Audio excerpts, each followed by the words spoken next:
Assalamualaikum warahmatullahi wabarakatuh. Waalaikumsalam warahmatullahi wabarakatuh. Jadi perkenalkan, saya Mariam. Saya Amelia. Kami dari kelompok kita akan membahas tentang adab berpakaian, berhias, perjalanan, bertamu dan menerima tamu. Yeay.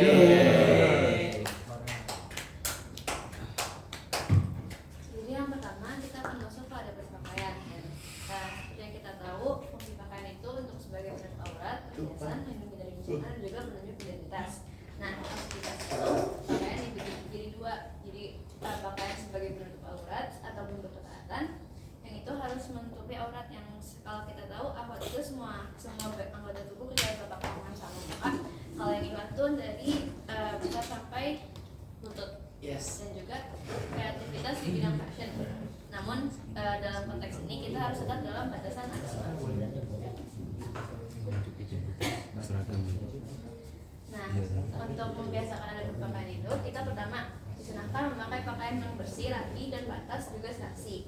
Yang kedua, berpakaian tidak hanya sekedar menutup aurat, tapi juga jangan ketat dan juga tidak transparan. Yang ketiga, pakaian laki-laki tidak boleh menyerupai pakaian perempuan atau sebaliknya. Yang keempat, menghindari berpakaian untuk menunjukkan ketenaran dan juga kesombongan. Yang kelima, disunahkan berdoa ketika memakai dan melepas pakaian. Yang keenam, tidak berpakaian yang menggambar makhluk hidup atau ada simbol agama non-muslim. Yang ketujuh, mendahulukan bagian kanan pada saat berpakaian. Yang terakhir, disunahkan memakai pakaian yang berwarna putih.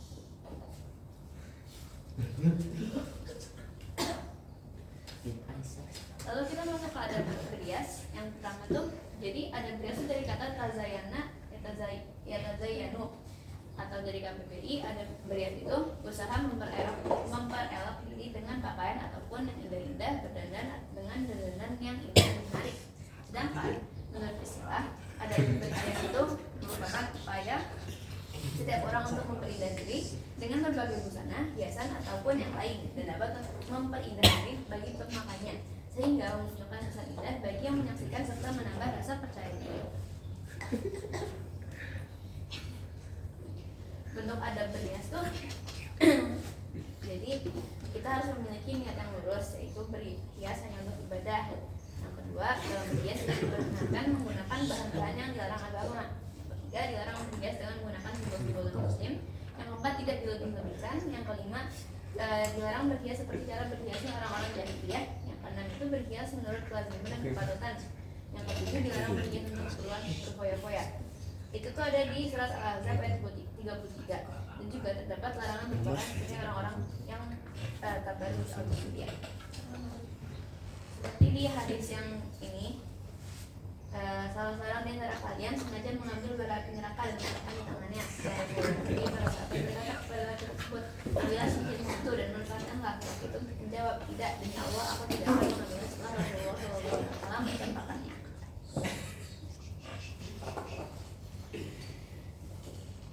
Nah, lalu selanjutnya ada adab perjalanan. Nah, perjalanan itu apa sih? Kalau secara bahasa itu ada diambil dari kata rihlah atau safar, yang artinya perjalanan. Kalau secara KBBI itu berjalan atau berpergian dari suatu tempat ke tempat lain untuk suatu tujuan. Nah, kalau menurut istilah itu adalah suatu aktivitas untuk keluar atau meninggalkan rumah dengan berjalan kaki atau menggunakan kendaraan yang mengantarkan kepada tujuan dengan maksud atau tujuan tertentu. Yang intinya pergi. Nah, terus ada perjalanan itu apa aja sih? Nah, ada beberapa. Kita tuh harus berpamitan dan membaca doa. Setelah itu, saat perjalanan tuh kita membaca doa dan membaca subhanallah. Terus ada berjalan di sebelah kiri, menyesuaikan aturan negeri yang bersangkutan. Kalau misalnya negeri tersebut harus berjalan di kanan, ya udah berarti di kanan. Terus jangan berjalan di jalan, jangan berteriak atau sejenisnya yang mengganggu. Terus apabila berjalan berkelompok, jangan mengganggu atau menghalangi pengguna jalan yang lain. Jangan kalau misalnya kita berlima, bersepuluh, kita jalannya berderet bikin pagar gitu. Kita kayak dua-dua aja. Terus jika menemukan benda-benda berbahaya, misalnya paku, pecahan kaca dan lain-lain, hendaklah diambil dan dibuang di tempat sampah. Terus jika ada trotoar, maka berjalanlah di trotoar. Terus jika hendak menyeberang jalan, hendaklah menyeberang di tempat-tempat penyeberangan seperti zebra cross dan jembatan penyeberangan. Jangan asal lewat. Nah, terus ada bertamu. Bertamu itu secara bahasa itu adalah menjalin persaudaraan, bahkan dapat menjalin kerjasama untuk meringankan berbagai masalah yang dihadapi dalam kehidupan. Nah, bentuk adab bertamu ini pertama memilih waktu yang tepat untuk bertamu. Terus kita tuh mengutuk pintu atau membunyikan bel sebelum masuk. Nah, dilarang masuk ke rumah apabila tuan rumah hanya seorang wanita. Terus memperkenalkan diri apabila tuan rumah belum kenal. Terus mengucapkan assalamualaikum maksimal 3 kali dengan pelan-pelan. Jadi sebelum kita bertamu itu kita ngetok bisa assalamualaikum. Nah itu maksimal 3 kali, kalau misalnya nggak jawab ya berarti balik gitu. Terus nah, apabila sudah dipersilakan masuk maka masuklah dengan sopan. Terus jangan duduk sebelum dipersilakan.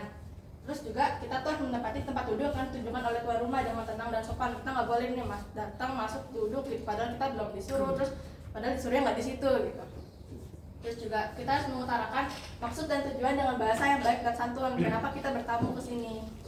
Terus juga apabila disuguhi makanan dan dipersilakan maka makanlah dengan sopan. Jangan makan seperti orang lapar dan rakus. Ya, terus jangan melirik-lirik ke tempat-tempat lain gitu. Terus apabila dirasa sudah cukup, bersegeralah minta izin untuk pulang dengan raut muka yang sopan dan ramah. Nah, terus lama waktu bertamu maksimal 3 hari. Jangan lama-lama bertamu. Terus ucapkanlah assalamualaikum sebagai tanda pamit. Iya. Nah, terus kita juga ada adab penerima tamu.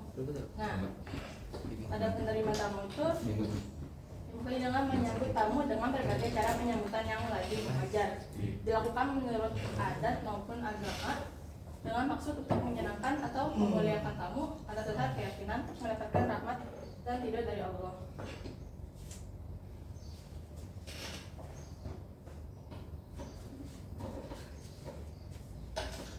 Sekian presentasi dari kita. Ada yang mau ditanyakan? Aduh, sisa ini.